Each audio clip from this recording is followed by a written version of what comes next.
नमो नमः। वन्देऽहं भक्तिचकोरं गौराङ्गि निजप्रेष्ठितं श्रीमते भक्तिवेदान्तस्वामीवनं नमस्तुभ्यं। नमः ॐ विष्णुपदाय राधाप्रेष्ठाय भूतले श्रीमते भक्तिवेदान्तनारायणिति नामिने। नमः ॐ विष्णुपदाय कृष्णप्रेष्ठाय भूतले श्रीमद्भक्तिसिद्धान्त सरस्वती इति नामिने। नमो महावदन्याय कृष्णप्रेमप्रदायते कृष्णाय कृष्ण चैतन्य नाम्ने गौरतिश्वे नमः। श्री कृष्ण चैतन्य प्रभु नित्यानंद श्री अद्वैत गदाधर श्रीवासादि श्री गौर भक्त वृंद। हरे कृष्ण कृष्ण कृष्ण हरे हरे, हरे राम राम राम हरे हरे। सर्वप्रथम मैं अपने परम आराध्यतम मध्य गुरुदेव श्री श्रीमद् भक्ति वेदांत वन गोस्वामी महाराज जी के अभय चरणारविंद में अनंत कोटि दंडवत प्रणाम ज्ञापन करते हुए अहेतु की कृपा वांछा करती हूँ। तत्पश्चात मेरे शिक्षा गुरुपाद पद्म पूज्यपाद गोकुल चंद्र दास प्रभु जी एवं पूज्यपाद माधव दास प्रभु जी के चरण कमलों में दंडवत प्रणाम ज्ञापन करते हुए उनसे कृपा अभिलाषा करती हूँ। पूज्यपाद राधा दीदी के चरणों में मेरा दंडवत प्रणाम स्वीकार हो। यहाँ उपस्थित सभी वैष्णवियों के चरणों में मेरा यथा योग्य दंडवत प्रणाम। तो हम ग्रंथ कर रहे हैं श्री श्री हृदय रतन श्री श्री मनः शिक्षा। पूज्यपाद नारायण महाराज जी द्वारा हमें ये हिंदी में मिला और इसे किया है रघुनाथ दास गोस्वामी जी ने। पीछे हम 2 श्लोक इसके पढ़ चुके, आज 3 श्लोक है। इसमें मन को बता रहे हैं कि जो साधक भाव को प्राप्त करना चाहते हैं वो किस प्रकार से अपने मन को माया से बचाएंगे, कैसे मन से हमें प्रार्थना करनी है, कैसे हमें अपने मन को कंट्रोल करना है और मन की इच्छा क्या बना लेनी है। माया के प्रति पहले श्लोक में बता दिया कि अभिमान त्याग करना है हमें, कि हे हमारे प्यारे मन अभी सारे अभिमान त्याग दो और सिर्फ और सिर्फ राधा कृष्ण के युगल सेवा में लग जाओ। दूसरे श्लोक में भी हमें बताया मन को कैसे ट्रेनिंग देनी है। अब तीसरे श्लोक में फिर से बता रहे हैं रघुनाथ दास गोस्वामी जी कि किस प्रकार हमारे अपने मन को भजन में लगाने के लिए हमें मन से ही प्रार्थना करनी होगी। तो मन से बात कर रहे हैं वो। तो ये वाला श्लोक है 3 श्लोक। कह रहे हैं यद इच्छेरवासम ब्रज भुवि सरागम प्रति जनुर युग द्वंदम तत्चेत परिचरितुम आराध्य भिलेशे स्वरूपम श्रीरूपम सगणम इह तस्याग्रजमपि सुटम प्रेमया नित्यम स्मर तम तदा त्वम ऋणु मनः। तो कह रहे हे मेरे प्यारे भैया मन, मेरी बात सुनो। देखो भैया, यदि तुम्हारी रागात्मिका भक्ति के साथ ब्रजवास की लालसा है तथा राधा कृष्ण रूप नवल युगल किशोर की सेवा परिचर्या प्राप्ति की अभिलाषा है। कह रहे यदि तुम चाहते हो, इसका क्या अर्थ हुआ, रागात्मिका भक्ति यानी रूपानुगा भक्ति और उसमें भी क्या नवयुगल किशोर की सेवा, तो यानी परकीय भाव। अगर तुम चाहते हो, जो तुम्हारा गोल है वो क्या है, राधा कांत के चरणों की सेवा, तो कह रहे अगर वो सेवा तुम चाहते हो तो तुम्हें क्या करना पड़ेगा, तो तुम्हें जन्म जन्म में श्री स्वरूप गोस्वामी, श्रील रूप गोस्वामी, श्रील सनातन गोस्वामी आदि चैतन्य महाप्रभु जी के परम कृपा पात्रों का नित्य स्पष्ट रूप से स्मरण करो और उनको प्रीति पूर्वक प्रणाम करो। इस चीज को हम जोड़ेंगे जो हम अभी श्री श्री हृदय रतन ग्रंथ में आजकल पढ़ते जा रहे हैं, मंत्रमयी उपासना। इन सबको प्रणाम करने का क्या अर्थ है। इन्होंने हमें क्या ग्रंथ दिए, गोपाल चंपू दिया, इन्होंने हमें उज्जवल नीलमणि दिया, है ना, अन्य अन्य ग्रंथ भी हमें जो हमारे 6 गोस्वामी हैं उन्होंने प्रदान किए। तो उन्होंने जो हमें लीलाएं बताई वहां पे कि राधा कृष्ण की नित्य धाम में क्या लीलाएं हैं, तो उन लीलाओं का हमें चिंतन करना है, उनका हमें स्मरण करना है। और किसके अनुगत्य में, क्योंकि हमें अपना पर्सनल कोई भाव नहीं थोपना, पर्सनल हमें किसी लीला का चिंतन नहीं करना। हम क्या चिंतन करेंगे, जो रूप गोस्वामी जी की कथा, जो इनकी जीव गोस्वामी जी की कथा इतनी सुंदर सुंदर इन लोगों ने बताए हैं। ललित माधव ग्रंथ है हमारे पास, विदग्ध माधव ग्रंथ है, गीत गोविंद है, तो इनमें सारी की सारी जो नित्य लीला में लीलाएं होती हैं राधा कृष्ण की, निभृत निकुंज लीलाएं, तो कह रहे उनके अंदर हमें मंत्रमयी उपासना करनी पड़ेगी और अनर्थग्रस्त अवस्था में ही हम उस मंत्रमयी उपासना को करने के अधिकारी हैं। कोई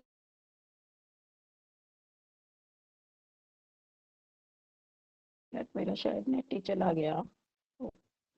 आ रही है मेरी आवाज? हरे कृष्ण। आ रही है। अच्छा हाँ, अब आ रही है। ठीक है। हाँ। तो कह रहे हैं, क्या कह रहे हैं कि हमें प्रीति पूर्वक उन्हें प्रणाम करना है और उनके भावों की मंत्रमयी उपासना करनी है। अब आगे बता रहे हैं, पूर्व पक्ष में इसमें क्या बताया, पूर्व पक्ष में कि यहाँ प्रश्न किया कि जिस किसी भी संप्रदाय के वैष्णव से दीक्षा और शिक्षा ग्रहण करने से रागात्मक रागात्मिका भक्ति के साथ ब्रजवास की प्राप्ति हो भी सकती है क्या नहीं। तो इसका समाधान अब इस तीसरे श्लोक में दे रहे हैं। क्या कह रहे हैं कि तुमने किसी भी संप्रदाय से ले ली, दीक्षा ले ली, शिक्षा ले ली, तो पूछ रहे हैं जो तुम्हारी रागात्मिका भक्ति है क्या वो तुम्हें प्राप्त हो जाएगी, क्या तुम्हें ब्रजवास की प्राप्ति हो जाएगी नित्य धाम में। तो तीसरे श्लोक में इसी को बता रहे हैं कि कहाँ से हमें दीक्षा शिक्षा आदि कैसे ग्रहण करनी चाहिए। अब कह रहे हैं, श्री राधा कृष्ण युगल की रागात्मिका भक्ति, ब्रज प्रेम का दान करने वाले और उनके नितांत निगूढ़ रहस्यों एवं उनकी प्राप्ति के साधनों के प्रकाशक, किसने दी ये वाली हमें रागात्मिका भक्ति, महावदान्य श्री चैतन्य महाप्रभु के अंतरंग प्रियजन श्री स्वरूप श्री रूप तथा श्री सनातन आदि गोस्वामी जन, इनके हृदय में था महादुर्लभ ब्रज प्रेम। इसे महादुर्लभ क्यों कह रहे हैं, क्योंकि अभी तक तो किसी ने बताया नहीं कि ब्रज में भी प्रेम होना चाहिए। ब्रज के जो हमारे रागात्मिक जन है, नंद बाबा, यशोदा मैया, गोपियां, सखा, उनके अनुगत्य में हमें सेवा करनी है। तो उसके लिए बता रहे हैं कि कैसे करोगे तुम, तो किनके पास है संपत्ति, किसकी है ये, हमारे जो 6 गोस्वामी है इनकी। यही इसके मूल भंडारी और संरक्षण, इसका संरक्षण अभी, इसकी रक्षा भी किसने की है, इन्हीं गोस्वामी जनों ने की है। आप सबको शायद विदित ही होगा कि इन्हीं 6 गोस्वामियों ने वृंदावन में आए थे। वृंदावन जंगल बन चुका था औरंगजेब के हमलों के पश्चात। फिर महाप्रभु ने अपने इन गोस्वामियों को वृंदावन में पुनर्स्थापना के लिए भेजा था। तो जितने भी स्थान हम आज देख रहे हैं इन्हीं गोस्वामियों ने पुनर्स्थापित किए हैं। तो वृंदावन दोबारा से इन्होंने स्थापित किया। आप कहीं भी किसी भी मंदिर में जाओगे अपने 6 गोस्वामियों को पाओगे, चाहे वो गोकुलानंद जी हो, चाहे राधा गोपीनाथ जी हो हमारे, चाहे राधा मदन मोहन, चाहे राधा दामोदर, कोई भी मंदिर हो। तो कह रहे हैं उन्होंने ही वृंदावन की संरक्षणा की यानी रक्षा की है, और उन्हीं के पास क्या है, ब्रज प्रेम का पूरा भंडार है। उन्होंने अपनी शिष्य परंपरा एवं स्वरचित प्रामाणिक ग्रंथों के माध्यम से, यानी उन्होंने क्या किए, स्वरचित अपने आप उन्होंने प्रामाणिक ग्रंथ बनाए। अब उनके नाम भी देंगे। कह रहे शिष्य परंपरा, उन्होंने शिष्य की परंपरा चलाई। शिष्य परंपरा क्या होगी, यानी उन्हीं के शिष्य, ऐसे नहीं जैसे गोस्वामी कर देते हैं कि मेरा पुत्र फिर मेरा पुत्र फिर मेरा पुत्र, नहीं। उसमें क्या, शिष्य परंपरा, जो उनके अनुगत्य में शिष्य आए, जैसे चैतन्य महाप्रभु के ये 6 गोस्वामी, फिर इनके अनुगत्य में और फिर उनके अनुगत्य में गौर, और आते आते हमारे पूज्यपाद नारायण गोस्वामी महाराज जी, और फिर हमारे हमारे गुरुदेव सबके सबके। तो कह रहे वो हमारी जो शिष्य परंपरा चलती आ रही है उन्हीं के माध्यम से जो प्रमाणिक ग्रंथ है उनका आगे प्रकाशन होगा, और वो ही हमें ब्रज प्रेम का दान करने में संभव है। तो कह रहे उनके माध्यम से ब्रज रस रीति, जो ब्रज के रस की रीति है, जो हमें 5 प्रकार के रस बता दिए गए, दास्य, सख्य, वात्सल्य, माधुर्य इत्यादि, और ब्रजवास की पद्धति, और ब्रजवास की पद्धति क्या है, और श्री युगल प्रेम प्राप्ति के निगूढ़ साधनों का अपूर्व दान विश्ववासियों को दिया है। निगूढ़ साधन हम समझ लेंगे, ये निगूढ़ साधन है, ये मैं अपने अध्ययन से आपको बता रही हूँ, पूज्यपाद भक्ति वेदांत गोस्वामी महाराज की शिक्षाओं से मैं बता रही हूँ, जितने भी ग्रंथ मैंने अभी तक अध्ययन किए उनके माध्यम से बता रही हूँ। निगूढ़ साधन क्या है, हमारी मंत्रमयी उपासना।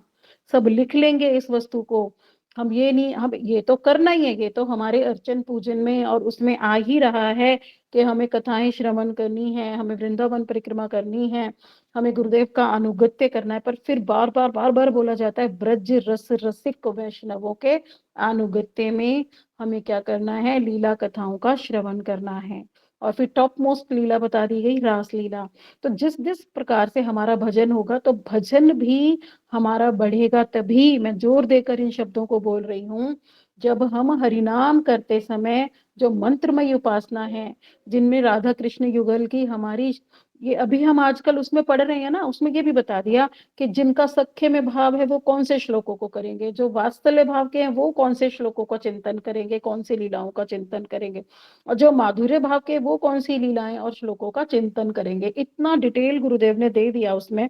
तो ये बहुत ही सुंदर बात है कि हमें मंत्रमयी उपासना करना, वो हम किसी की भी लीलाओं का चिंतन कर सकते हैं, सख्य रस की भी, वात्सल्य रस की भी और माधुर्य की भी।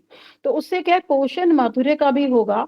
यदि हमारा जो हृदयगत, जो हमारी स्वरूप अनुबंधिनी वृत्ति, जो हृदय में हमारे स्वरूप है, अगर वो वृत्ति हमारी माधुर्य के प्रति भी है, किंतु हम सख्य लीलाओं का चिंतन करते हैं या वात्सल्य लीलाओं का चिंतन करते हैं, तो वो भी मधुर रस का पोषण ही करेंगे।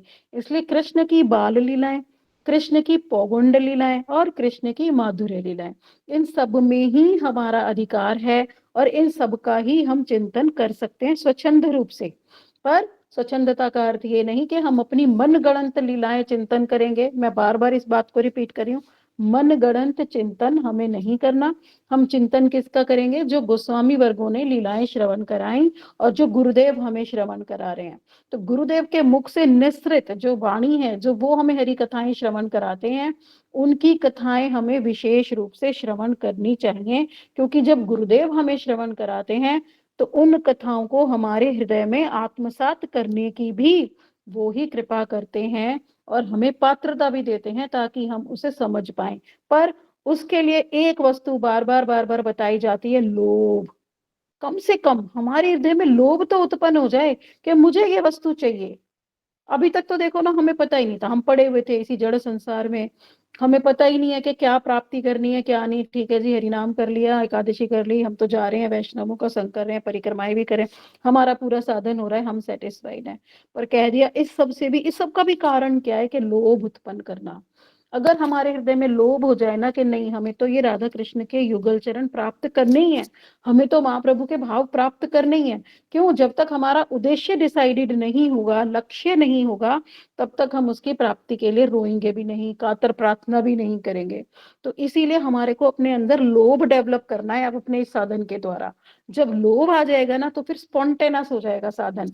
जो अभी चित्त वृत्ति इधर उधर जाती है, जो अभी चित्त वृत्ति हमारी माया में चली जाती है, सगे संबंधियों में चली जाती है, पुत्र आदि में चली जाती है, तो अगर लोभ आ गया तो अपने आप हमारा साधन, कहते हैं ना, अपने आप स्वाभाविक हो जाएगा, स्पॉन्टेनस हो जाएगा। फिर उसके लिए हमें अलग से कोई साधन करने की आवश्यकता नहीं पड़ेगी। तो कितना अपूर्व दान वो विश्ववासियों को देकर गए हैं, निगूढ़ साधन हमें बता गए कि तुम्हें क्या करना है, चिंतन करना है। अब कह रहे हैं, अतः उनके श्री चरण कमलों का आश्रय लिए बिना, बात भी आ गई यही जो अभी एक्सप्लेन की, उनकी शिक्षाओं का अनुसरण किए बिना, जो उन्होंने शिक्षाएं दी, और उस रागात्मिका भक्ति के सहित ब्रजवास एवं श्री युगल किशोर की अनुरागमय सेवा परिचर्या की प्राप्ति कदापि संभव नहीं है। तो कौन है ये ब्रज रस रसिक वैष्णव? तो इन्हीं की संपत्ति है ब्रज का रस, और इन्हीं के अनुगत्य में हमें उसकी प्राप्ति होगी। इसलिए हमें इनके ग्रंथों का अनुशीलन करना है, अपने गुरुदेव का अनुशीलन करना है। अब बता रहे हैं रागात्मिका भक्ति, सरागम शब्द आया ना इसमें हमारे, देखो फर्स्ट लाइन में जो तृतीय श्लोक का था। तो कह रहे हैं क्या है रागात्मिका भक्ति, यानी सरागम, राग के साथ। इसका तात्पर्य कह रहे हैं कि साधारणतः भक्ति के साधन और सिद्धि की तीन अवस्थाएं हैं। एक ये अवस्थाएं तीन होती हैं। एक होती है साधन भक्ति, जो हम अभी कर रहे हैं। फिर होती है भाव भक्ति, जिसमें हमें अपने स्वरूप का ज्ञान हो जाता है। और फिर होती है प्रेम भक्ति, जिसमें हम अपने स्वरूप की सिद्धि करके फिर उसमें हम सेवा करना प्रारंभ कर जाते हैं। तो जो प्रेममय भक्ति होती है, वो हम जब किसी ब्रह्मांड में अन्य भाव भक्ति तक तो यही शरीर रहता है हमारा, कि हमें अपने स्वरूप का ज्ञान हो गया, और फिर क्या करते हैं, इसी शरीर से हम यहाँ पे साधन भी करते हैं और अपने मानसिक रूप से नित्य लीला में हम सेवा भी करते हैं, क्योंकि हमें ज्ञान हो जाता है कि मेरा स्वरूप क्या है और मेरे को नित्य धाम में क्या सेवा मिली हुई है। पर जो प्रेम भक्ति है वो इस शरीर में संभव नहीं। हमारा जो शरीर है, ये इतनी इसकी इंद्रियां और इतनी इसकी पटुता नहीं है कि ये प्रेम को धारण कर सके। तो प्रेम को धारण करने के लिए हमें दूसरा शरीर लेना ही पड़ेगा। तो जब प्रेम दशा आएगी ना, तब ये शरीर छूट जाएगा।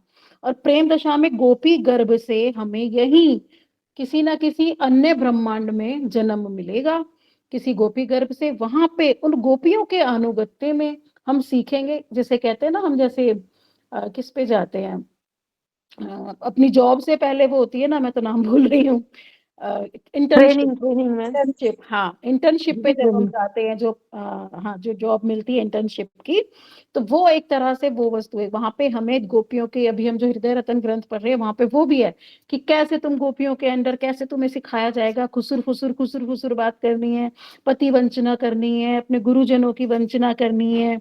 और वहां पे पूरी ट्रेनिंग जीत आती है वहां पे, जब नित्य धाम, जो ब्रज का नित्य धाम है, भौम वृंदावन कहते हैं उसे, जो ब्रह्मांड में ब्रह्मा जी के एक दिन में आता है। उसमें हम कह रहे हैं एक वो, सॉरी, हर दिन में 1,000 होते हैं ना, उनके 1,000 में से एक में वो आता है, 28वें मनवंतर में, उसमें फिर हमारा जन्म होता है। जिस भी ब्रह्मांड में कृष्ण की नित्य लीला चल रही होगी उसमें हमें मिलेगा, और फिर वहां पे गोपियों के अंडर उस स्कूल में एडमिशन मिलेगा, और वो हमें सिखाएंगी कि कैसे युगल किशोर की सेवा करनी है। तो बड़ा सुंदर इसमें गुरुदेव ने इसका डिटेल दिया हुआ है, इसीलिए मुझे इतना पता भी है, क्योंकि उसको अच्छे से समझा भी है। अब कह रहे हैं, साधन भक्ति का परिपाक होने पर भाव भक्ति, यानी क्या हुआ, जब साधन भक्ति हमारी पक गई, यानी और कंडेंस्ड हो गई, तब भाव भक्ति आएगी। साधन करते करते जो हम कह रहे हैं मंत्रमयी उपासना, और ब्रजरस रसिक वैष्णवों का संग, और मन से ब्रिजवास में, तो उसको करते करते क्या आएगा, वो जब हमारी मैच्योर होएगी तो भाव भक्ति, भाव भक्ति यानी हमें अपने स्वरूप का ज्ञान हो जाएगा। और फिर क्या होगा, भाव भक्ति ही परिपक्व अवस्था में प्रेम भक्ति, फिर वो भाव ही प्रेम में बदल जाएगा। पर हम ये याद रखेंगे, ये अंडरलाइन करके आप लोग लिख सकते हो, कि जो भाव भक्ति है वो हमारे स्वरूप ज्ञान है, और प्रेम भक्ति हमें जो है फिर ये शरीर छूटकर हमें किसी ब्रह्मांड में अपने ही स्वरूप में किसी गोपी के गर्भ से जन्म मिल जाएगा। फिर कह रहे हैं, फिर भी भक्ति तत्व के मर्मज्ञ, यानी जो इसके मर्म को जानते हैं भक्ति के तत्व के, वो कौन है, श्रील रूप गोस्वामी जी। उन्होंने श्री भक्ति रसामृत सिंधु में बड़े ही सूक्ष्म विवेचन के आधार पर प्रेम उदय के साधारण क्रम का उल्लेख इस प्रकार किया है। अब वो कह रहे हैं साधारण रूप में, रूप गोस्वामी जी ने हमें बता दिया। ये श्लोक भक्ति रसामृत सिंधु का हम पढ़ते ही आ रहे हैं बार बार। आदो श्रद्धा तथा साधु संगोत भजन क्रिया तथा नर्त निवृत्ति स्यात् ततो निष्ठा रुचिस्ततः अत आसक्तिस्ततो भावस्ततः प्रेमाभ्युदच्यति साधकानामयं प्रेमणः प्रादुर्भावे भवेत क्रमः। तो क्रम बता दिया इसमें, ये सब तो हमने बहुत बार पढ़ा हुआ है, फिर भी एक बार रिपीट कर लेते हैं कि सबसे पहले क्या आएगा, श्रद्धा। श्रद्धा क्या कह दिया, गुरुदेव के वचनों में दृढ़ विश्वास, ये भी बोल दिया। इस दृढ़ विश्वास को भी हम समझ लेंगे, क्योंकि गुरुदेव के मुख से ही मैंने श्रवण किया, और अन्य अन्य वैष्णवों के मुख से भी मैंने श्रवण किया है कि श्रद्धा क्या है। मैंने देखा बहुत लोग बार बार प्रश्न करते हैं, गुरुदेव श्रद्धा क्या है, what is shraddha, what is shraddha. एक होती है कोमल श्रद्धा, वो कनिष्ठ भक्त के अंदर होती है। पर जो भक्त कनिष्ठ में भी ऊपर चला जाता है, उत्तम आ जाता है, तो वो क्या करता है, उसकी श्रद्धा कम से कम एक जीवन में, कहते हैं हमें अपने गुरुदेव के प्रति इतनी श्रद्धा हो जाए कि ये नित्य हैं, ये जड़ जगत के नहीं हैं, ये साधन सिद्ध भक्त नहीं हैं, ये धाम से ही आए हैं, और ये सिर्फ और सिर्फ मुझे लेने आए हैं। ये ही अगर हमारे को एक जन्म में आ जाए ना अंदर से, कि मेरे गुरुदेव राधा रानी की प्रिय सखी हैं, और वो मेरे कल्याण के लिए राधा रानी ने उन्हें भेजा है, तो देखो हमारा साधन भजन कितना सुंदर हो जाएगा। तो कह रहे अपने गुरुदेव में हमारा यही विश्वास हो जाए कि वो नित्य मंजिली हैं। पहला जो श्रद्धा की हायर स्टेज है, कोमल श्रद्धा की बात यहाँ पर नहीं हो रही। उसके बाद बता रहे हैं साधु संग। तो साधु संग बता दिया, वो भी किसका करना है, हमें किसका करना है, बताओ कौन बताएगा मुझे, बार बार रिपीट की गई ये बात। कैसा साधु संग करेंगे हम लोग, रसिक वैष्णवों का करना चाहिए, रसिक वैष्णवों का। ठीक है आंटी, बहुत सुंदर। ब्रज रस रसिक वैष्णवों का हमें क्या करना है, संग। वो हम ग्रंथों का भी कर सकते हैं, हमारे जो गोस्वामी हैं, और अपने गुरुदेव का जो हमारे सामने प्रत्यक्ष रूप में है, और अन्य अन्य वैष्णव जो हमारे ही गुरु की धारा में ब्रज रस रसिक हैं। अब बता रहे तत्पश्चात भजन क्रिया।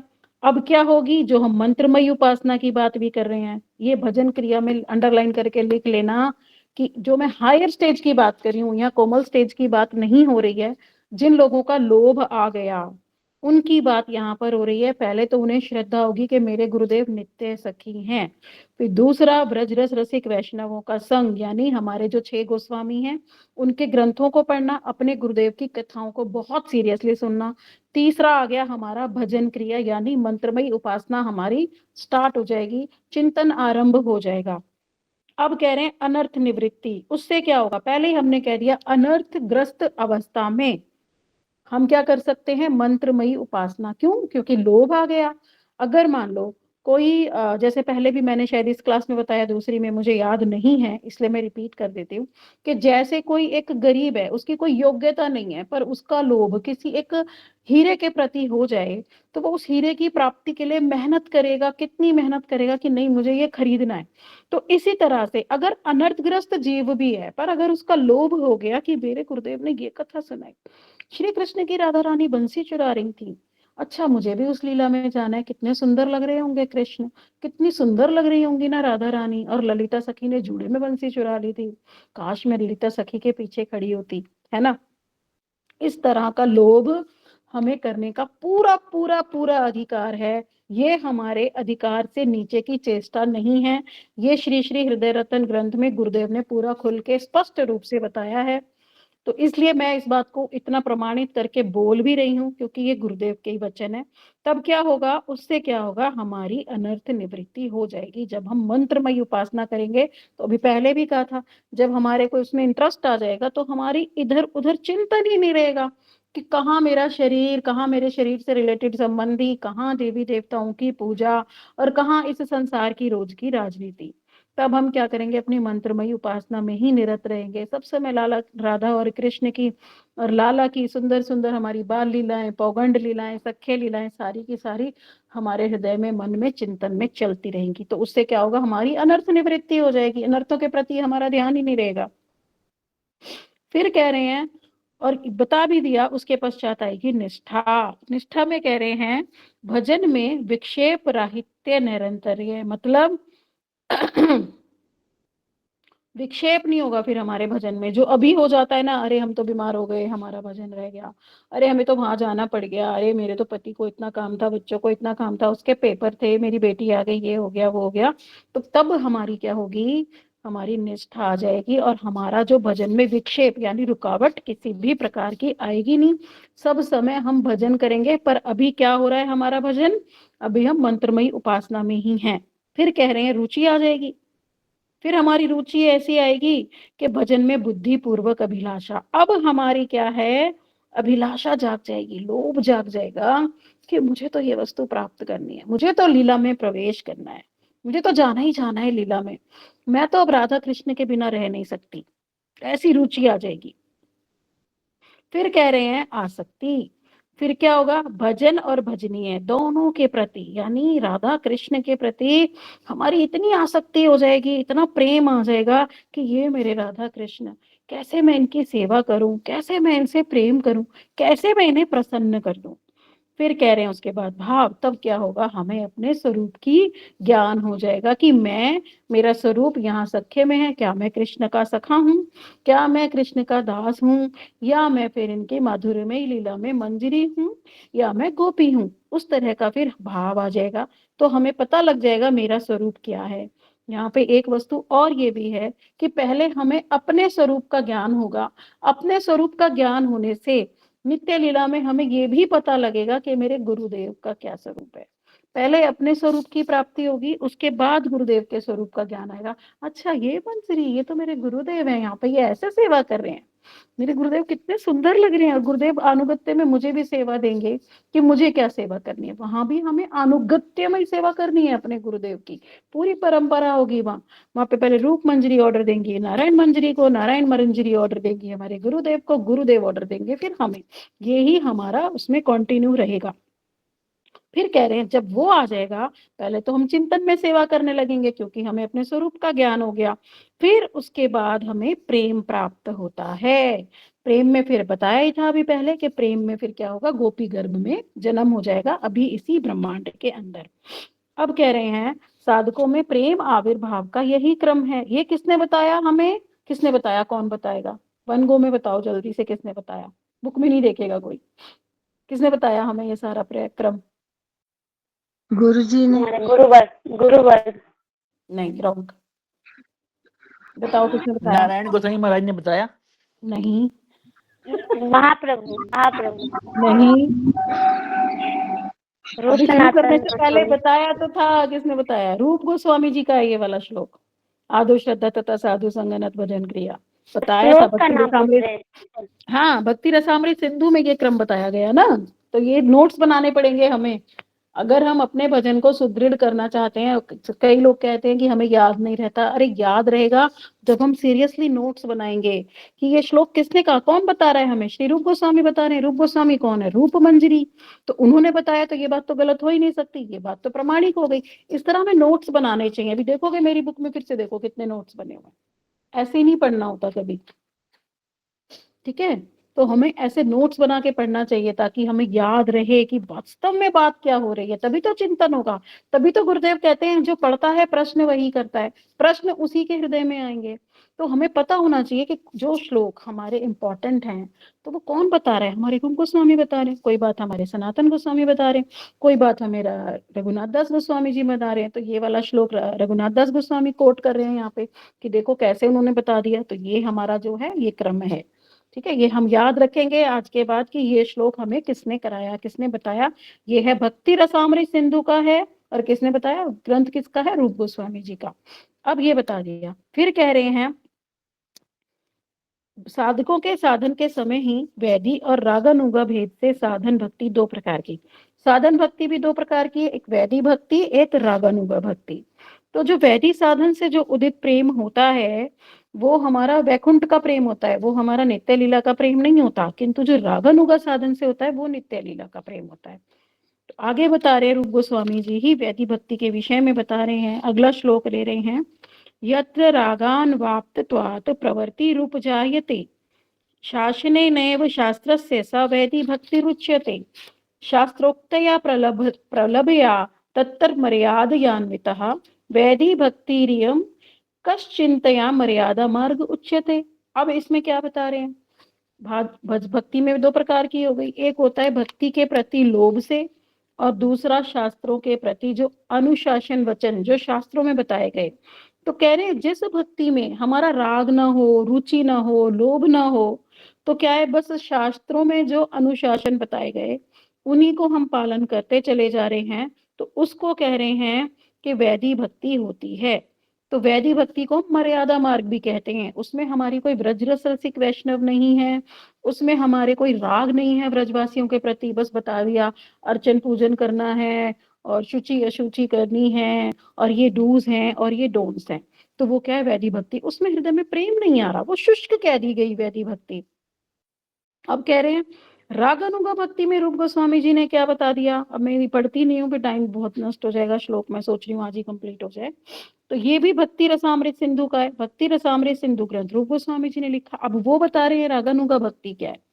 अब कह रहे हैं ब्रजवासी जनों में गो, मृग, शुक आदि, यानी गो कौन, गैया, हिरण, और पशु पक्षी यानी हमारे तोता इत्यादि, कोयल इत्यादि, इन्होंने सुस्पष्ट रूप से विराजमान भक्ति को रागात्मिका भक्ति कहते हैं। यानी ये जो भी ब्रज में रह रहे हैं, हमारी गौएं, हमारे हिरण है भी। वेणुगीत ग्रंथ जब हम पढ़ते हैं उसमें बता दिया गया गौओं को कैसे भाव आ रहे हैं कृष्ण के वेणुगीत के समय, कैसे हिरण के भाव हो रहे हैं, कैसे वो कृष्ण सार हैं, कैसे पशु पक्षी भी मुनियों की तरह बैठ गए। वैसे तो वो कलरव करते रहते हैं ची ची ची ची ची ची सारे दिन, पर जिस समय कृष्ण वेणु वादन करते हैं वहां ऐसे शांति छा जाती है, एकदम जैसे मुनि बैठे हो ज्ञान दयन में।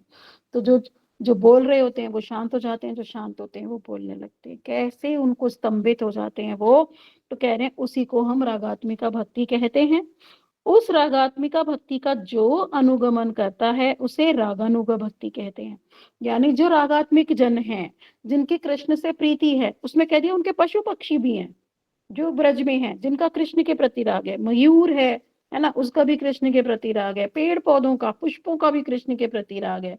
फिर ब्रजवासियों का दास्य सख्य वात्सल्य माधुर्य बता रहे, कह रहे उनका जो अनुसरण करते हैं भक्त, जो उनका अनुसरण कर रहे हैं, अनुगमन करें, उसे हम रागानुगा भक्ति कहेंगे कि जो उनका राग है वैसा ही राग हमारे हृदय में भी प्रकाशित हो जाए। मैंने अभी गुरुदेव जब द्वारका जी में गए थे हम लोग, तो मैंने गुरुदेव वहां पे करा रहे थे युगल गीत। तो मैंने गुरुदेव से प्रश्न किया कि मैंने कहा गुरुदेव जो ये यहाँ पे जो पशु पक्षी इत्यादि हैं, तो क्या इनमें भी किसी साधक की वृत्ति होती है, कोई साधक वहां पे जा सकता है, पशु पक्षी इत्यादि भी बन सकता है क्या। गुरुदेव बोले हाँ बिल्कुल, क्योंकि यदि कोई ये सेवा चाह रहा है कि मैं काश मैं कृष्ण की गाय होती, काश मैं कृष्ण का हिरण होता, काश मैं कृष्ण के साथ मैं गैया होती और कृष्ण मुझे चरा रहे होते, तिरी तिरी तिरी कह के मुझे पानी पिला रहे होते। तो ठीक है, तुम्हारा लोभ उसमें हुआ तो तुम्हें वो भी प्राप्ति हो जाएगी। तो ये भी पता लगा कि हम फिर किसका अनुगमन कर रहे हैं, कि हमें ये लग रहा है हम वहां पशु पक्षी पक्षी होते, कृष्ण वहां से जा रहे होते तो मैं कृष्ण के चरणों में बैठी होती, मैं वहां पुष्पी हो जाती तो मैं कृष्ण के चरणों में गिर जाती, बिछ जाती। तो ये भी लोभ साधकों के हृदय में हो सकता है। और वो भी मैंने पूछा था गुरुदेव से, क्या वो साधन सिद्ध भक्त हो सकते हैं वहां पे? कह रहे हाँ बिल्कुल हो सकते हैं, इसमें कोई वो नहीं, किसी का किसी के भी प्रति ब्रज के वास के प्रति लोभ हो सकता है और उसकी प्राप्ति में क्यों, वहां चित्त ही है, वो भी तो चित्त है, वहां पे पेड़ पौधे भी चित्त हैं, वहां पे तृण भी चित्त है, यानी घास भी चित्त है, पुष्प भी चित्त है। तो ठीक है तुम्हारा वहीं पे, क्योंकि तुम्हें अच्छा लग रहा है कि तुम पुष्प बन के उनकी माला में गूंथे जाओ। तो इस तरह से हमें कोई भी प्राप्ति वहां पे ब्रज में हो सकती है, इसी को हम रागानुगा भक्ति कह रहे हैं।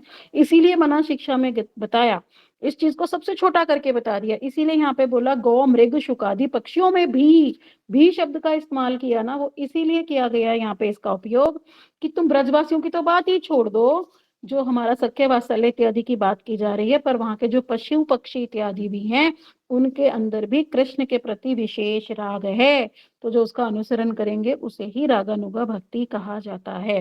ये क्लियर हो गया सबको? किसी का प्रश्न तो नहीं बचा कि यहाँ पे पशु पक्षियों का क्यों उदाहरण लिया जा रहा है?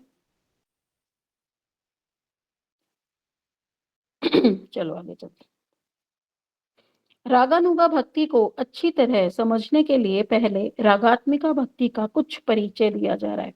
अब वो परिचय दे रहे हैं कि अपनी इष्ट वस्तु यानी श्री कृष्ण के प्रति स्वाभाविकी यानी स्पॉन्टेनस परम आवेश मूलक प्रेममयी तृष्णा को राग कहते हैं। प्रेममयी तृष्णा, तृष्णा किसे कहते हैं? प्यास लगी है बड़ी जोर की, बहुत जोर का लोभ है कि कैसे मैं अपने कृष्ण की सेवा करूं, मैं पेड़ ही बन जाऊं, मैं अपने कृष्ण को छाया प्रदान कर दूं, मैं पुष्प ही बन जाऊं, मैं उनके चरणों में गिर जाऊं, मैं पशु पक्षी बन जाऊं, उनके पास तो जाऊंगा ना, क्योंकि गोपियां वेणु गीत में क्या कह रही हैं, वो पूर्व राग की है कथा, तो उसमें गोपियां कह रही हैं वहां पे कि देखो हमसे अच्छी तो यमुना जी है, हमसे अच्छे तो पेड़ है, कृष्ण का साक्षात संग तो कर रहे हैं, यमुना जी अच्छी है, ये पक्षी अच्छे हैं, हम तो देखो कुलीन स्त्रियां हैं, हमारे ऊपर तो इतनी मर्यादाएं हैं, हम तो चाहकर भी कृष्ण के दर्शन नहीं कर सकती। तो इनके प्रति भी इसलिए लोभ हो जाता है।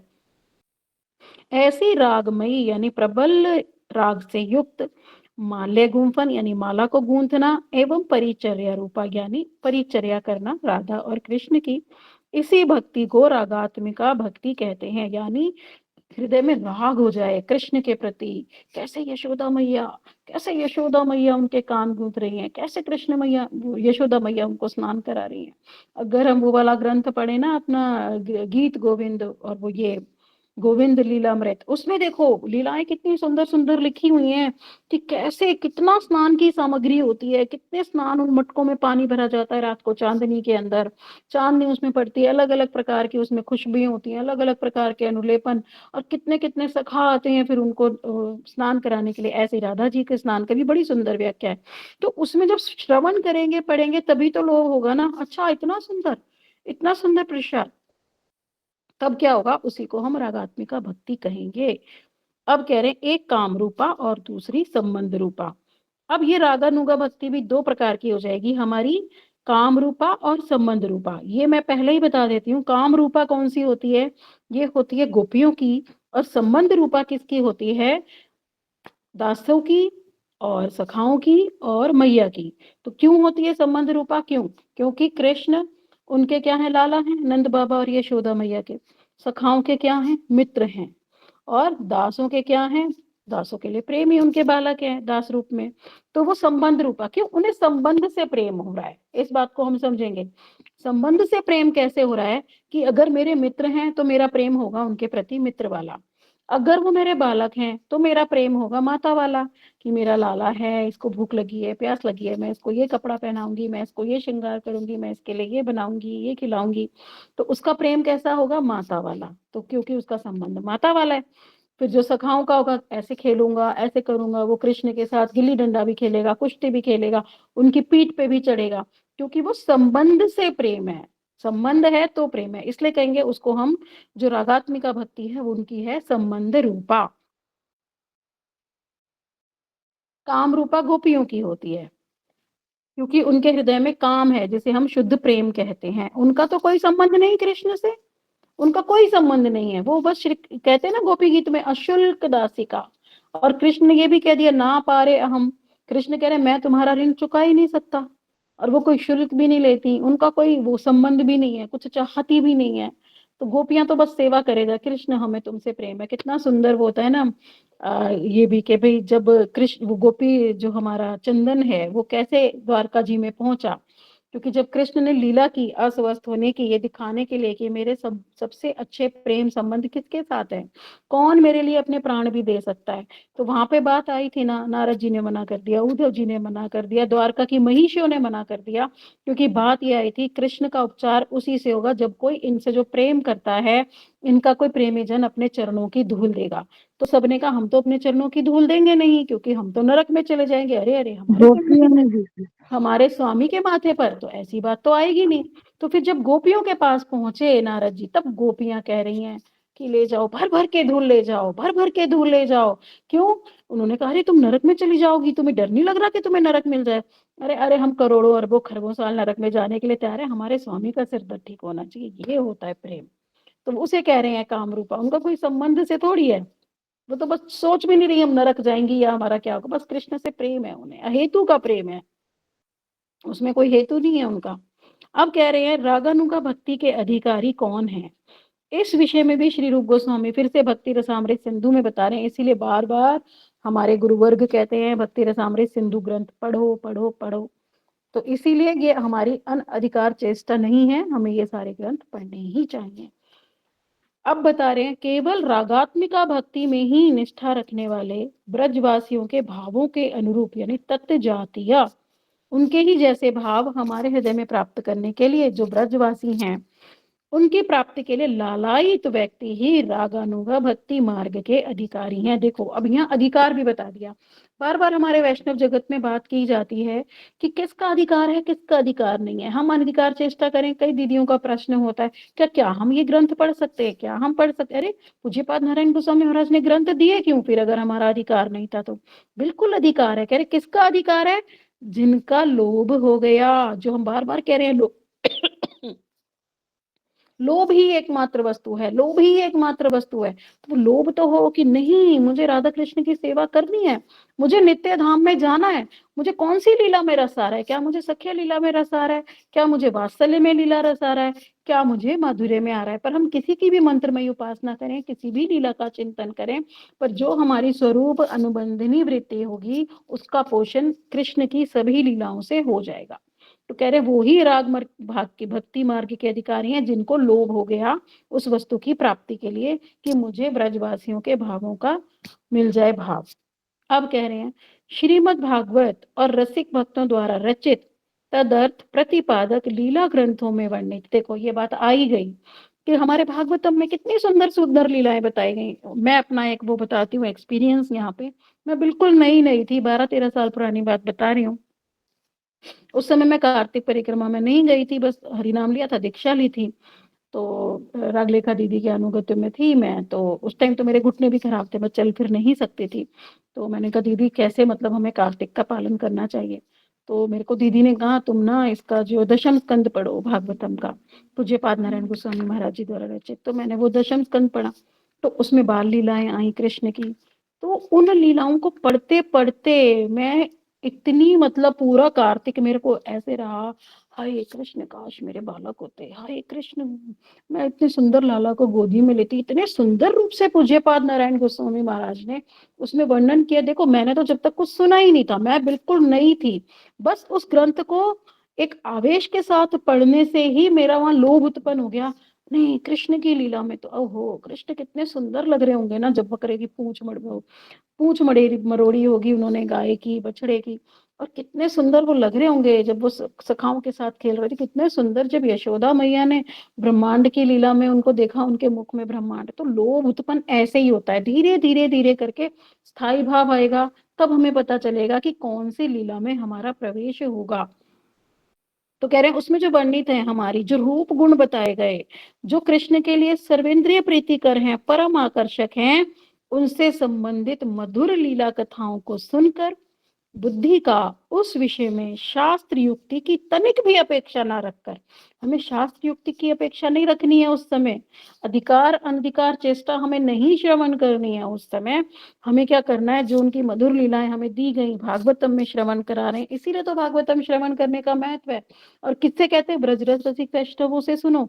हर किसी के मुख से हमें श्रवण नहीं करनी चाहिए। क्यों? जब हम अपने गुरुदेव के अनुगत्य में सुनेंगे, अपने जो हमारा वैष्णव संप्रदाय है पूज्यपाद नारायण गोस्वामी महाराज के अनुगत्य में, वहां पर जब हम इनका श्रवण करेंगे तो जो लीलाएं हमारी दामोदर लीला जैसे सुंदर रूप में सुनाई जाती है, जितनी सुंदर रूप में उनकी पौगंड लीला, गोवर्धन लीला, कालिया दमन लीला हमें श्रवण कराई जाती है, तो ही वो हमारे हृदय में प्रवेश करेगी और हमारे हृदय में लोभ आएगा। तो कह रहे हैं भावों को प्राप्त करने का भक्ति में स्वतः प्रवृत्त होना ही लोभ उत्पत्ति का लक्षण है। लोभ उत्पत्ति का लक्षण क्या है, कैसे पता लगेगा हमें कि इस वाले जीव का लोभ उत्पन्न हो गया? क्यों? क्योंकि वो अपने भजन को ज्यादा से ज्यादा कथाएं सुनेगा, ज्यादा से ज्यादा ग्रंथ पढ़ेगा और सब समझ में आएगा उसे, क्योंकि गुरुदेव ही फिर हृदय में आकर समझाते हैं उसे, सारी लीलाएं समझ में आएंगी, सारी लीलाएं आत्मसात हो जाएंगी, वो उन लीलाओं को भूलेगा नहीं, क्यों? उसकी मंत्रमय उपासना आरंभ हो जाएगी। तो लोभ उत्पत्ति का लक्षण ही यही है कि वो स्वतः ही प्रवृत्त हो जाएगा भक्ति में, उन भावों की प्राप्ति के लिए, चाहे वो सख्य भाव हो, चाहे वात्सल्य हो, चाहे माधुर्य हो। वो अपने आप, उसे फिर कोई चिंता नहीं रहेगी कि मुझे शास्त्र की उक्ति देखनी है या मुझे पत्ते पत्ते देखना है या वैधि भक्ति का कोई गुण नहीं। वो किसी भी समय उसे कोई होश ही नहीं होगा मैंने खाना खाया या नहीं। तो लोभ के लिए ना वो उन्हीं लीलाओं का चिंतन करता रहेगा, उसे उन लीलाओं के चिंतन में, श्रवण में ही आनंद आएगा। बार बार बार मैंने देखा, एक दीदी है हमारी कृष्ण प्रेममयी उनका नाम है, हॉलैंड की है वो दीदी। मैंने देखा उन्हें जब गुरुदेव भागवतम करते हैं ना, मैं मोस्टली, मेरा कोशिश होती है मैं उन दीदी के पास जाके बैठूं। इतना रस लेके वो गुरुदेव की कथा सुनती है, इतना रस लेके सुनती हैं। मैं मतलब उन गुरुदेव को कम मैं उन्हें ज्यादा देखती हूँ, कितना रस आ रहा है इन्हें। जैसे गुरुदेव कोई भी लीला सुनानी शुरू करते हैं, जैसे यशोदा मैया की सुना रहे कि दामोदर लीला हो रही है, तो कह रही है अब भाग जाएगा कृष्ण, भाग गया भाग गया, अब दौड़ रहा है दौड़ रहा है दौड़ रहा है, यशोदा मैया पीछे भाग रही है। तो ऐसे उनका अभिनिवेश होता है दीदी को, मैं देखती रह जाती हूँ कि उस लीला को वो पिक्चराइज करके, और 60 साल से ऊपर की है वो दीदी, इतना मतलब उनका, मैं उनको देखती रह जाती हूँ ऐसे, मतलब दीदी को तो मतलब दर्शन ही हो रहे हैं जो लीला सुनाए जा रहे हैं, तो बड़ा आनंद आता है मुझे उन्हें देख के। तो ऐसे हमारे अंदर भी लोभ उत्पन्न होगा, बार बार जब हम सुनेंगे ना ब्रजरस रसिक वैष्णवों से, तो उससे ही क्या होगा, कह रहे हैं कभी भी शास्त्र युक्ति की हमें अभिलाषा नहीं रहेगी, और जिस विषय में हमारा लोभ होगा तो उसमें क्या होगा, हमारा अनुसंधान साधन का करना ही अवश्य कर्तव्य है। यानी थोड़ा सा जो हमें बताया गया कि हमें वैष्णव नियमों का पालन करना है, उन नियमों का हम पालन करेंगे। बहुत ज्यादा नियमों में हमें नहीं पढ़ना है, वैधि भक्ति में बहुत ज्यादा नहीं जाना है। रागात्मिका भक्ति में जैसे हमें स्नान बताया गया, हरिनाम करना बताया गया, मंत्रमयी उपासना करनी बताई गई, ठाकुर जी को भोग लगाना इत्यादि, तो ये सारी वस्तुएं हम जो हमारे अनुकूल है उसमें उतना ही हम शास्त्रों का लेंगे, और फिर हम क्या करेंगे, फिर हम अपनी लोभमयी भक्ति करेंगे। अब फिर रूप गोस्वामी जी कह रहे हैं रागानुगा भजन की परिपाटी में, ये देखो भक्ति रसामृत सिंधु के श्लोक आए जा रहे हैं बार बार, और उज्जवल नीलमणि का भी आएगा इसमें। ये देखो एक तीसरा ही हमारा ये है, तीसरे श्लोक में ही कितना सारा डिटेल दे दिया। अब फिर से बता रहे हैं भक्ति रसामृत सिंधु का, कि अपने प्रियतम नव किशोर श्री नंदन का और उसी प्रकार श्री कृष्ण के प्रिय भक्तजन और अपने सजातीय भाव वाले व्यक्ति का स्मरण करते हुए सामर्थ्य रहने पर शरीर द्वारा ब्रिज धाम में नित्यवास करना चाहिए। अब क्या कह रहे हैं, अगर तुम्हारा सामर्थ्य है शरीर से ब्रज में वास करने का, तो किसके अनुगत्य में करोगे? जो तुम्हारे सजातीय भाव वाले हैं। तो ये एक नॉर्मल उसमें बताया जाता है कि गुरुदेव के अनुगत्य में, गुरुदेव नहीं तो गुरुदेव जैसे ही कोई वैष्णव उनके अनुगत्य में, जिनके हृदय के भाव तुम्हारे हृदय के भावों से मिलते हो। सबसे टॉप मोस्ट हमारे गुरुदेव से उनके हृदय के भाव मिलने चाहिए। और अगर हम शरीर से संपन्न नहीं हो सकते कि नहीं जी हमें तो यहीं रहना है, तो क्या मन ही मन फिर ब्रज में वास करना चाहिए। उस बात का हम कई बार एक्सप्लेन कर चुके कि मन से हम ब्रज में कैसे भाव कर सकते हैं, वास कर सकते हैं। अब यही रागानुगा भक्ति की साधना परिपाटी है, यानी प्रोसेस है। तो क्या कह रहे हैं, वो क्या करेंगे, सजातीय भाव वाले, यानी जैसे बता दिए, चलो राधा जी और गोपियों के भाव अगर हमें लेने हैं ब्रज परिकरों के, तो उनके भाव के अनुसार ही यानी श्रीमती राधिका, ललिता, विशाखा, रूप, मंजरी आदि इनके अनुगत्य होकर श्री रूप सनातन रघुनाथ दास गोस्वामी का अनुसरण करते हुए श्री कृष्ण की हमें सेवा करनी चाहिए। तो हम उन्हीं की लीलाओं का श्रवण करेंगे, उन्हीं की लीलाओं का कीर्तन करेंगे। यहाँ पर ना श्रीमती राधिका श्री चंद्रावली भी लिखा हुआ है मना शिक्षा में, पर मैंने जितना गुरुदेव के अनुगत्य में श्रवण किया, मैंने चंद्रावली का कभी भी किसी भी वैष्णव के मुख से श्रवण नहीं करा है कि उनके अनुगत्य में हमें भजन करना चाहिए। हाँ, इतना तो मैंने गुरुदेव से प्रश्न किया था, पूज्यपाद गोकुलचंद प्रभु जी से मैंने ये पढ़ी थी, उनसे भी मैंने प्रश्न किया था कि चंद्रावली का नाम क्यों आ रहा है। तब उन्होंने कहा कई भक्तों का लोभ होता है चंद्रावली के प्रति भी, तो इसीलिए उन्होंने लिख दिया। तो चंद्रावली के प्रति भी वो अपने लोभ का उन्हें हो जाता है कि हमें तो दाक्षिण्य भाव की है चंद्रावली, तो वो उसमें भी जा सकते हैं, इसीलिए यहाँ पे उन्होंने मेंशन किया है। पर हम लोग पूज्यपाद भक्ति वेदांत वन गोस्वामी महाराज, पूज्यपाद भक्ति वेदांत सिद्धांति महाराज, पूज्यपाद भक्ति वेदांत बोधायन महाराज, पूज्यपाद भक्ति वेदांत श्रीधर महाराज जी, तो इन सब के अनुगत्य में है। पर इन सब के मुख से मैंने कभी भी चंद्रावली का श्रवण नहीं किया है, इसलिए हम चंद्रावली का चिंतन कभी भी नहीं करेंगे, उसकी प्राप्ति के प्रति लोभ कभी भी नहीं करेंगे, और उसकी कथाएं भी हम कभी भी श्रवण नहीं करेंगे। अब कह रहे हैं दास्य भाव के साधक को दास्य भाव के परिकर, दास्य भाव के परिकर कौन है? रक्तक पत्रक आदि। और सख्य भाव के परिकर कौन है? श्री दाम और सुबल आदि। वात्सल्य भाव के कौन है? श्री नंद यशोदा आदि। तो इनके भाव अनुसार अगर हमारे हृदय में ये सब हम सेवाएं कर सकते हैं, और सिद्ध देह से श्री राधा, ललिता, विशाखा, रूप, मंजूरी इनके अनुगत्य में मानसी सेवा करेंगे, और साधक रूप में श्री रूप सनातन आदि के अनुगत्य में ही दैहिक आदि सेवा करनी चाहिए। तो हम क्या करेंगे? परिपाटी क्या बता रहे हैं कि साधक रूप में जैसा हमारे गोस्वामियों का आचरण था कि वो हरिनाम करते थे और लीलाओं का चिंतन करते थे, कृष्ण कथा करते थे, साधक रूप में हम वो करेंगे। और अगर हम अपने मानसी रूप से अगर हमें स्वरूप का ज्ञान हो गया है तो क्या करेंगे? सिद्ध देह शब्द यहाँ पे इस्तेमाल किया गया, तो सिद्ध देह से क्या करेंगे? जो भी हमारा स्वरूप है सिद्ध देह से वहां पर सेवा करते रहेंगे। यही रागानुगा भक्ति की परिपाटी है। अब आगे बता रहे, वैदिक भक्ति में श्रवण कीर्तन जिन भक्ति अंगों का पहले वर्णन किया जा चुका, अगर रागानुगा भक्ति में भी उन अंगों की उपयोगिता है या अपेक्षा है, तो भी क्या करेंगे? जो बुद्धिमान साधक होंगे वो रागानुगा मार्ग को ही फॉलो अप करेंगे, वैदिक भक्ति का फॉलो अप नहीं करेंगे, और अपने भाव के अनुकूल जितने अंगों का आचरण करना चाहिए वो उन्हीं अंगों का आचरण करेंगे। भक्ति के अंगों का विरुद्ध अंगों का वो आचरण नहीं करेंगे। जैसे बता रहे हैं विरुद्ध अंग क्या है हमारे? अहम ग्रह उपासना, मुद्रा न्यास, द्वारका ध्यान, द्वारका का ध्यान देखो मना कर दिया, रुकमणि ध्यान भी मना कर दिया। तो ये क्या कर रहे हैं? हमें ये सारे आचरण नहीं करने। हमें क्या करना है? एकमात्र क्या करना है? ब्रज भाव के अनुरागी जो साधक हैं उनका ही हमें अनुगत्य करना है, उन्हीं का ही हमें चिंतन करना है। हमें द्वारका ध्यान नहीं करना, हमें रुक्मणी ध्यान नहीं करना, हमें मुद्रा न्यास नहीं करना, कुछ भी नहीं करना इनमें से हमें। हमें क्या? इसीलिए क्योंकि वैदिक भक्ति में तो ये सब कुछ भी बताया गया है ना, तो हमें वो सब ना करके अपना जो राग है, अपना जो भाव है, उस भाव के अनुसार, अपने गुरुदेव के भाव के अनुसार ही हमें अपना चिंतन और वास करना है। अब कह रहे हैं जो साधक साधन दशा को पार करने पर भाव दशा प्राप्त होती है, भाव का ही दूसरा नाम रति है। अब इसके विषय में हमें बता रहे हैं, श्रील रूप गोस्वामी ही बताते जा रहे हैं बार बार हमें ये परिपाटी। क्यों बार बार हमें रूप गोस्वामी जी के यहाँ पे श्लोक क्यों कोट किए जा रहे हैं? क्यों?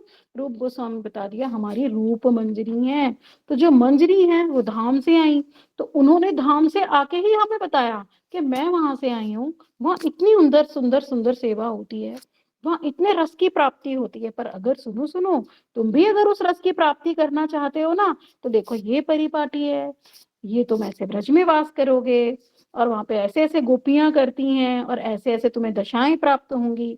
तो ये किसने बताया? हमें साक्षात मंजरी, जो राधा, हम बहुत भाग्यशाली हैं कि राधा रानी की गोष्ठी से ही आ रही है वो मंजरी, राधा रानी ही हमारे कल्याण के लिए भेज रही हैं कि जाओ तुम कलयुग के जीवों को लेकर आओ, उनका कल्याण करो। तो कहीं ना कहीं हम बहुत भाग्यशाली हैं कि इस कलयुग में आकर भी इन मंजरियों को, कितना गंदा है कलयुग। एक प्रश्न आया था, कौन से ग्रंथ में आया था मैं भूल रही हूँ, हाँ भागवतम में आया था कि जो सूत गोस्वामी जी से शौनक आदि ऋषि पूछ रहे हैं वहां पर कि कलयुग इतना मलयुक्त है, इतना गंदा है कलयुग, सब समय भ्रष्टाचार है, राजनीति है, जैसे एक सुअर की भी टट्टी बोल देंगे उसको, कि हम ये भी नहीं कहेंगे कि विष्ठा है मनुष्य की, नहीं, सुअर की भी टट्टी बोल देंगे कलयुग को।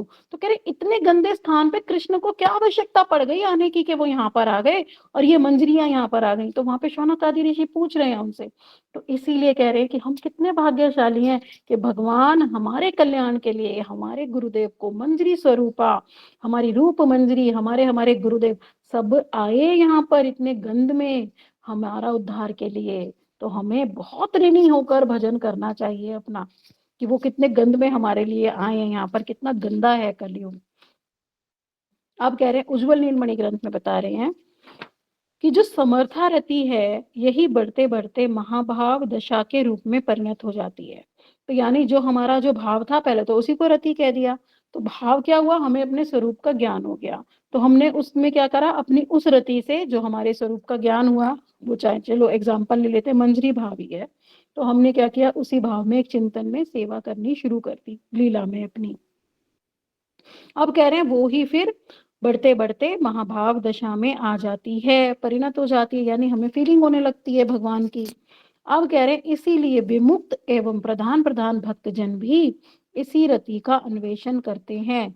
यही रति कि हमें अपने स्वरूप का ज्ञान हो गया, अब हम वैसी ही सेवा कृष्ण की कर रहे हैं।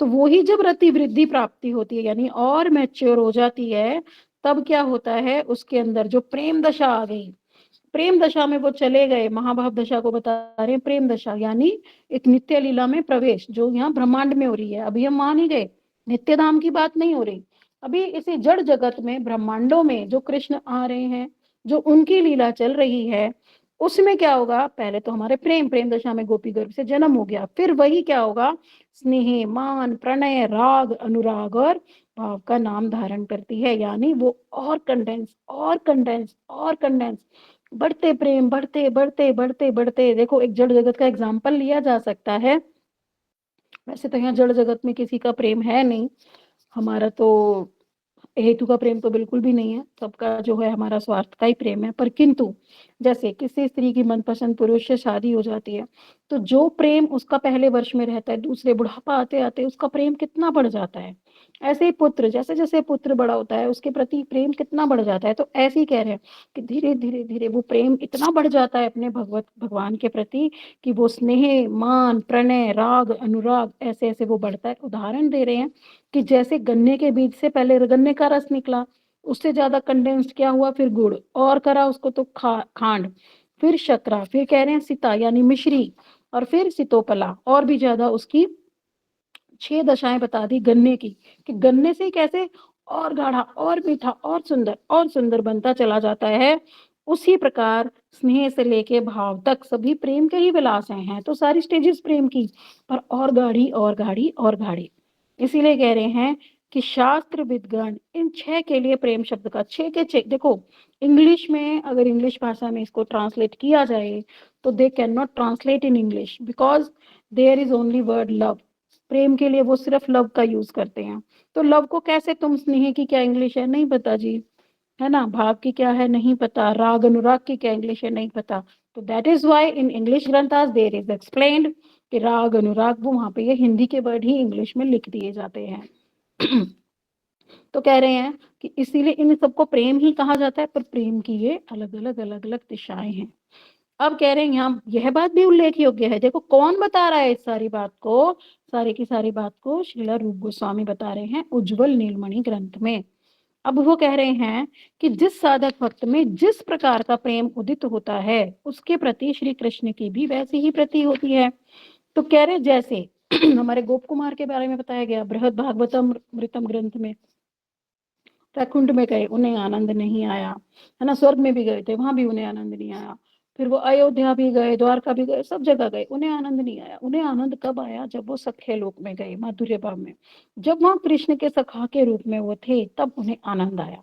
तो कह रहे जिस भाव में जिस साधक की प्रीति होती है, जैसा प्रेम उदित हुआ यानी जैसा उसके अंदर स्वरूप सिद्धि हुई, मानो स्वरूप की ये सिद्धि हुई कि मैं कृष्ण का सखा हूं, तो कृष्ण भी उससे सख्य भाव में ही प्रेम करेंगे, कह रहे हैं उसके प्रति श्री कृष्ण की भी वैसी ही प्रीति होगी। तो उसमें क्या होगा, श्री कृष्ण भी उससे सख्य भाव का ही प्रेम करेंगे। अगर वात्सल्य वन में उदित हुआ है तो कृष्ण भी बालक रूप में ही प्रेम करेंगे। अगर माधुर्य रस में हुआ है तो कृष्ण माधुर्य रस में भी हमसे प्रेम करेंगे। तो कृष्ण भी वैसा ही प्रेम करेंगे जैसा हमारा स्वरूप होगा, जो हमें प्रेम हमारे हृदय में उदित हो जाएगा। अब कह रहे निष्पक्ष और गूढ़ रूप से विचार करने पर यह कहना होगा कि ब्रज का श्रृंगार रस संबंधीय प्रेम अन्य अन्य संप्रदायों में नहीं है। यानी जो अन्य अन्य संप्रदाय हमारे विदेश में, देश में यहाँ प्रचलित है, इतने सारे संप्रदाय, तो उन सारे संप्रदाय में तुम्हें ब्रज का श्रृंगार रस यानी परकीय भाव कभी भी नहीं मिलेगा। अगर ये कहीं है भी तो बहुत अल्प मात्रा में है। इसीलिए जो हमारे रघुनाथ दास गोस्वामी जी हैं, वो ब्रज भाव को प्राप्त करने के इच्छुक साधकों को क्या आदेश दे रहे हैं कि श्री चैतन्य महाप्रभु के कृपा पात्र जो हैं, जो हमारे गोस्वामी लोग, श्री स्वरूप गोस्वामी, श्री रूप गोस्वामी, श्री सनातन गोस्वामी आदियों के शिक्षा गुरु के रूप में ग्रहण करने का वर्ण हमें उपदेश दिया। तो कैसे ग्रहण करेंगे हम, कहीं जी वो तो अब है नहीं, हम कैसे उनके उपदेशों को ग्रहण करें। अरे कितने सुंदर सुंदर, इतने मोटे मोटे ग्रंथ दे गए, उज्ज्वल नीलमणि दे गए, गोपाल चंपू दे गए, गीत गोविंद दे गए, सारे ग्रंथों में कितनी सुंदर सुंदर राधा कृष्ण की लीलाएं बताई हैं। तो हम क्या करेंगे, ग्रंथ भागवतम का संग करेंगे। तो ग्रंथ भागवत कौन है, एक होता है हमारे ग्रंथ भागवत, एक होते हैं भक्त भागवत। तो भक्त भागवत कौन है, हमारे ये रूप गोस्वामी, हमारे गुरुदेव सनातन गोस्वामी इत्यादि। तो भक्त भागवत अगर प्रत्यक्ष रूप में हमारे सामने नहीं है तो हम ग्रंथ भागवत का करेंगे। तो ग्रंथ भागवतम में हम देखो कितनी क्लासेस अटेंड कर रहे हैं, तो ये सारे हमारे ग्रंथ भागवत का ही तो संग कर रहे हैं। हमारी पूज्यपाद ये हमारी राधा दीदी जो हैं, डेली की डेली इतने इतने ग्रंथों का, अभी तो वो चैतन्य चरामृत ग्रंथ करा रही हैं, तो इतने ग्रंथों का हमें अनुशीलन करा रही हैं, हमें पठन पाठन करा रही हैं। क्यों, वो हमें डेली ग्रंथ भागवतों का संग कराती हैं। तो ये उनकी बहुत हेतु की कृपा है कि वो सबको एक एक एक एक एक, एक अभी देखो कितने सुंदर सुंदर वो हमें दर्शन भी करा रही हैं। तो धाम का एक चिंतन बन ही जाता है, अच्छा दीदी वहां पर है, मैं भी देखती हूँ, बड़ा मैं तो करी हुई है ना परिक्रमा इतनी बार, तो एक एक स्थान देखा हुआ है, तो एक अनुभूति सी मन में आ जाती है, कितना सुंदर, मेरे अंदर भी फिर लोभ जाता है, अच्छा मैं भी जाऊंगी अभी गुरुदेव के साथ, है ना, गुरुदेव आएंगे तो हम वहां जाएंगे, है ना। तब दीदी को देख देख के मुझे भी बहुत लोभ आ रहा है। तो यही तो लोभ उत्पन्न करने के लिए वैष्णवों की कृपा होती है, वो दर्शन किस लिए करा रहे हैं, क्योंकि हमारा भी लोभ हो और हम लोग भी परिक्रमा में पहुंच जाएं। अब कह रहे हैं जन्म जन्म में प्रेम लक्षणा रागात्मिका भक्ति अनेक जन्मों में सिद्ध होती है, भगवान या भगवत भक्तों की कृपा होने पर शीघ्र ही सिद्ध हो जाती है। अगर हम पे गुरुदेव ने कृपा कर दी या भगवान ने, उसे कहते हैं अहेतु की कृपा हो गई, तो शीघ्र ही हमें सिद्धि प्राप्त हो जाएगी, शीघ्र ही हमें पता लग जाएगा कि मेरा स्वरूप क्या है। परंतु अगर जन्म जन्म में, फिर बहुत जन्म लगेंगे, अपने साधन से हम करते रहेंगे। देखो इसीलिए इस बात को क्यों कहा जा रहा है कि हमारा साधन कैसा होना चाहिए।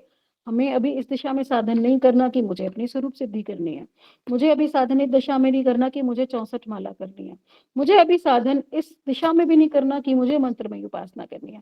मेरा साधन अभी किस दिशा में होना चाहिए कि कैसे ही महाप्रभु मेरे से प्रसन्न हो जाएं और मेरे गुरुदेव मेरे से प्रसन्न हो जाएं। तो हमें अपने गुरुदेव को प्रसन्न करने का दिन रात प्रयास करना चाहिए। अगर वो प्रसन्न हो गए तो वो हेतु की भक्ति कर देंगे और हमें प्रेम शीघ्र प्राप्त हो जाएगा।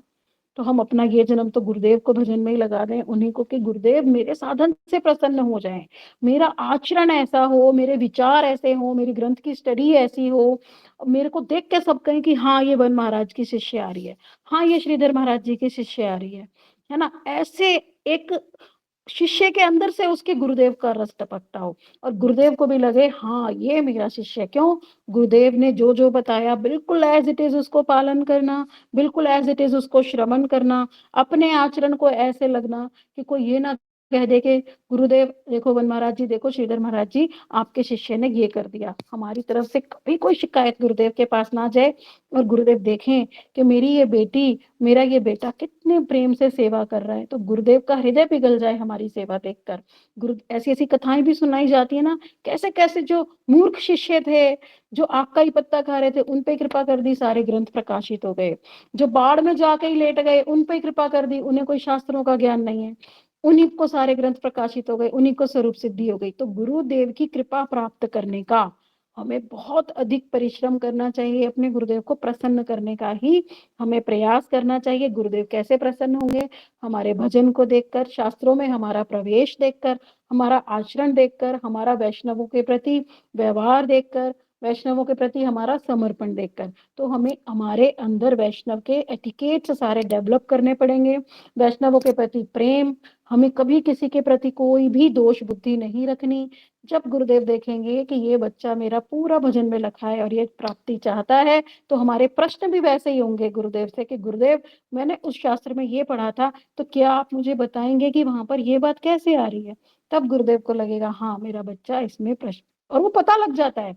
पता ये भी हम गुरुदेव को छल नहीं सकते कभी भी कि हम सोचे हाँ मैं तो गोपाल चंपू पढ़ लिया, अच्छा यहाँ से ना मैं क्वेश्चन निकाल लेती हूँ, मैं ना गुरुदेव से प्रश्न कर लूंगी फटाफट। तो गुरुदेव कहेंगे हाँ ये तो बड़े रस ग्रंथ पढ़ने लगी है, इसमें प्रश्न के नहीं।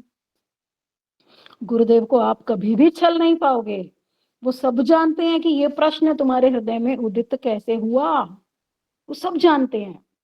तब तुम्हें पता लगेगा कि कैसे प्रश्न होते हैं और कैसे उत्तर होते हैं। तब जाके पता लगेगा, नहीं तो नहीं पता लगेगा, चले जाओगे, क्योंकि वो प्रश्न उतना डीप से होगा ही नहीं ना। तो गुरुदेव को साफ पता लग जाएगा कि तुम तो ऐसी बुक से उठा लाए। नहीं, इसके लिए हमें ग्रंथों में प्रवेश करना ही पड़ेगा। जब हम उस चीज को समझेंगे तभी तो प्रश्न आएगा। नहीं, अब जैसे मैंने यहाँ पे प्रश्न किया कि चंद्रावली कैसे यहाँ पे गुरुदेव लिख रहे हैं, तब उन्होंने मेरा समर्थन कर दिया, है ना। तो ऐसे ही हम कभी गोपाल चंपू पढ़े, कभी तो पर पढ़े तो पूरे आवेश से पढ़े, उसको समझ के पढ़े कि लीला में क्या हो रहा है। तो प्रश्न तभी आएगा कि नहीं, यहाँ तो ये बात गलत लिख दी है, तो हमारा गौड़ीय विचार नहीं है। तब हम उससे रिलेटेड गुरुदेव से जाके प्रश्न करेंगे, तब गुरुदेव हमें आंसर करेंगे। तब गुरुदेव को पता लगेगा कि कैसा हमारा भजन है, कैसा हमारा पठन पाठन है। तो इसलिए हम छलने के उद्देश्य से गुरुदेव के पास जाके कभी भी अर्न गर्ल प्रश्न ना करें, तो हम पकड़े जाएंगे और मारे जाएंगे। गुरुदेव हमसे और प्रेम करने की बजाय और कहेंगे अरे ये तो कपट है पूरा। इससे तो अच्छा है कि हम सरल ही रहें, हमें जो पूछना है हम वही पूछे। हम अपने फिर ऐसे ही नहीं कि हाँ मैं गुरुदेव को दिखाने के लिए कोई हायर प्रश्न करें, ऐसा हमें नहीं करना। फिर जहां पे हमारा लेवल है, जो हमारे हृदय में सच में एक प्रश्न आया, फिर हम उसी प्रश्न का गुरुदेव से पूछेंगे।